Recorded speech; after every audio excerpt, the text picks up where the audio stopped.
Le métier de testeur est un des métiers les plus intéressants dans le domaine informatique, mais il est assez méconnu. Il y a une forte demande sur ces profils de testeurs dans le marché du travail, mais les entreprises n'arrivent souvent pas à trouver chaussures à leurs pieds. Aujourd'hui, nous allons parler argent. Nous allons répondre aux questions suivantes. Combien gagne un testeur? Quels sont les salaires proposés actuellement dans le marché du travail pour ce métier? Quelles sont les évolutions possibles si on veut gagner plus d'argent ou gagner en responsabilité?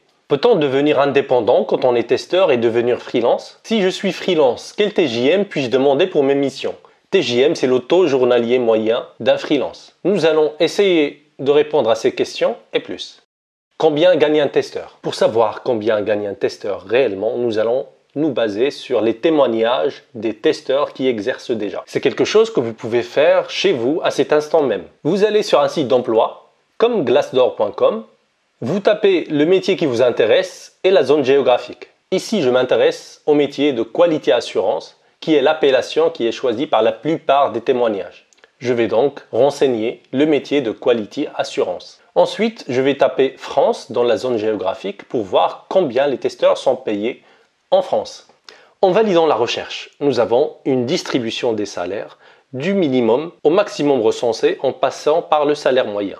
Par exemple, ici, nous savons que les testeurs qui ont témoigné ont des salaires annuels commençant par 26 000 euros jusqu'à 65 000 euros avec un salaire moyen de 40 000 euros annuels brut. En France, on raisonne et on négocie nos salaires en brut, ce qui n'est pas simple, tant que la fiscalité, les cotisations salariales et patronales sont complexes en France. Deux personnes qui ont un salaire brut identique peuvent recevoir des sommes différentes sur leur compte bancaire en fin de mois. Mais ici, nous allons simplifier les choses en donnant un ordre d'idée des salaires nets. Il existe des outils de simulation gratuits en ligne pour calculer approximativement le salaire net à partir d'un salaire brut. Sur notre exemple alors, selon les témoignages recensés, un testeur logiciel peut gagner entre 1 624 euros par mois jusqu'à 4 063 euros par mois. Le salaire peut varier d'une personne à une autre selon la zone géographique, le niveau d'études du professionnel et d'autres paramètres plus subjectifs qui ont un impact lors de l'entretien d'embauche. Le salaire moyen serait statistiquement pour un testeur junior de 2 500 euros. Nous allons faire une recherche sur les salaires d'un développeur pour pouvoir comparer. Un développeur gagnerait selon les témoignages entre 30 000 euros jusqu'à 53 000 euros, ce qui donnerait un salaire net de 1 875 euros jusqu'à 3 313 euros. Le salaire net moyen pour un développeur serait alors autour de 2 500 euros également. Selon ces statistiques, un développeur et un testeur entrent dans les mêmes tranches de salaire. Nous allons voir si le métier de testeur reste intéressant dans le temps quand on a exercé pendant plusieurs années. Une évolution possible d'un testeur logiciel est de devenir test manager.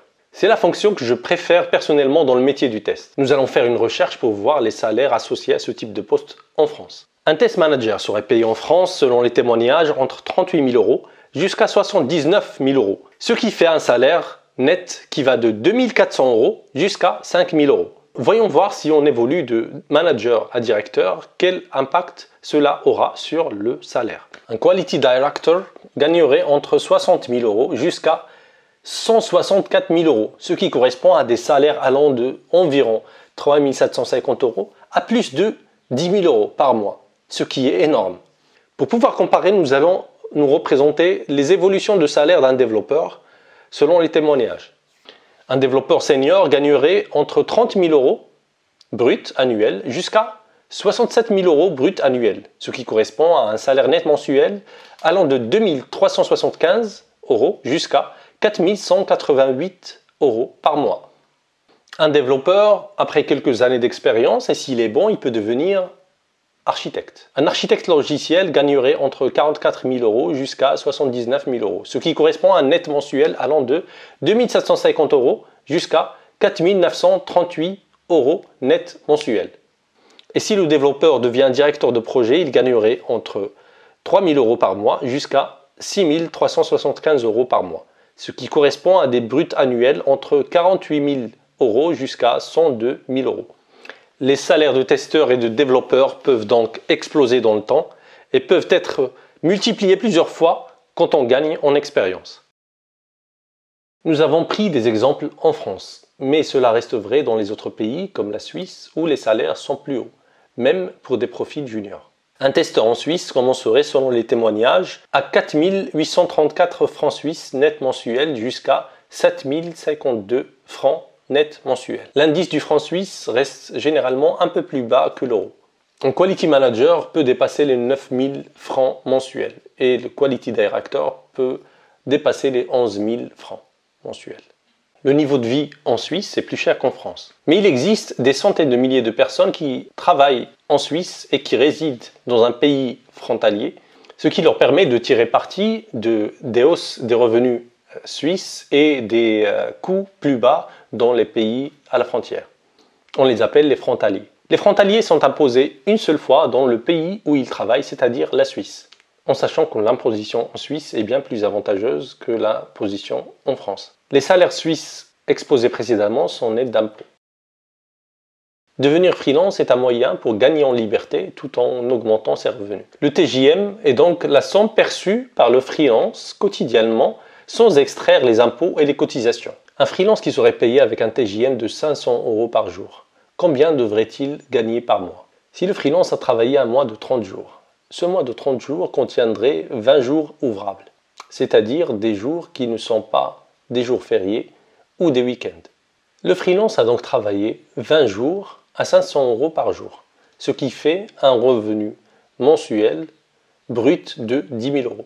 Ce revenu est un revenu brut. Pour calculer le net, nous allons devoir extraire les taxes et les cotisations qu'on devrait à l'État. Le revenu net va varier selon le statut de l'entreprise. Si on a choisi de se reverser des salaires mensuels ou des dividendes annuels, ou si on a choisi de payer l'impôt sur les sociétés ou l'impôt sur le revenu. Mais pour simplifier les calculs, nous allons considérer que le revenu net représenterait à peu près 50% du revenu brut. Pour découvrir les revenus d'un testeur logiciel indépendant, nous allons consulter le site spécialisé freelance-info. En consultant les contributions, qui ne sont que des témoignages collectés des freelances, les testeurs logiciels acceptent des TJM allant de 250 € jusqu'à 849 €. Le testeur aurait donc des revenus mensuels qui varieront entre 2500 € à plus de 8000 € mensuels. Ce recensement montre que les juniors, qui ont entre 1 à 3 ans d'expérience, travaillent peu en tant que freelance. Puis, plus les années d'expérience augmentent, plus les professionnels préfèrent devenir indépendants à rester salariés. La plupart des freelances sont recrutés pour des missions par des sociétés de services pour intervenir chez des clients finaux. Et un faible pourcentage réalise une prestation directement pour un client final sans intermédiaire commercial. Le portage salarial. Devenir indépendant apporte souvent de la liberté, mais pas forcément de la simplicité. Un freelance est un chef d'entreprise qui doit souvent réaliser des factures et suivre soigneusement sa comptabilité. Ce sont là des tâches administratives qui ne sont pas le cœur de métier d'un testeur logiciel. Il peut alors choisir de les réaliser lui-même, de faire sa comptabilité, ou de déléguer ces tâches-là à un comptable professionnel qui les réalisera pour le testeur contre une rémunération, ce qui constituera des frais supplémentaires à prendre en compte. Autre point très important, c'est que le freelance n'a pas un filet de sécurité quand ça va mal, comme le salarié qui a son assurance au chômage. Pour le freelance, quand la mission s'arrête, les revenus s'arrêtent aussi.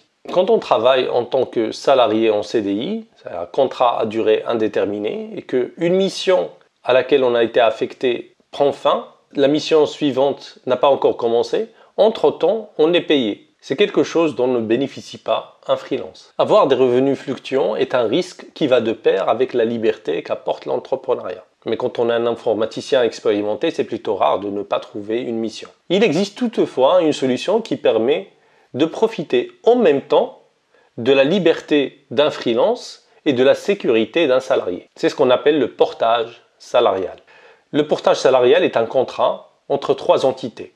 Le professionnel, le client et la société de portage. Le professionnel porté va travailler comme le ferait un indépendant chez son client, mais sans s'occuper des démarches administratives. La société de portage rédige un contrat avec le professionnel selon la durée de la mission et s'occupe de toutes les tâches administratives comme la comptabilité, le règlement des impôts et des cotisations. Le professionnel se concentre donc sur son cœur de métier et laisse toutes les tâches administratives à la société de portage. La société de portage reçoit une rémunération qui varie généralement entre 6 à 8% du TJM.